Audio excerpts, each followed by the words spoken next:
Saudara Ketua KPK nonaktif Firly Bahuri diperiksa sebagai tersangka kasus dugaan pemerasan Syahrul Yassin Limpo hari ini. Ini merupakan pemeriksaan perdana Firly setelah ditetapkan sebagai tersangka pada 22 November lalu. Kedatangan Firly Bahuri di gedung Bareskrim Polri tidak terlihat oleh awak media yang telah menunggu. Firly diduga masuk tidak melewati akses utama gedung itu. Ini merupakan pemeriksaan perdana Firly Bahuri sebagai tersangka usai penetapan dan penyitaan sejumlah barang bukti oleh polisi. Sebelumnya, Firly dijerat dugaan gratifikasi atau suap.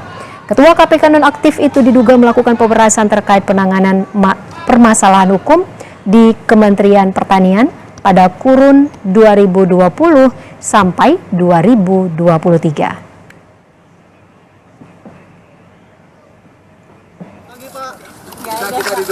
Selain nama Firly, penyidik juga hari ini memeriksa bos Hotel Alexis sekaligus Ketua Harian PBSI Alex Tirta.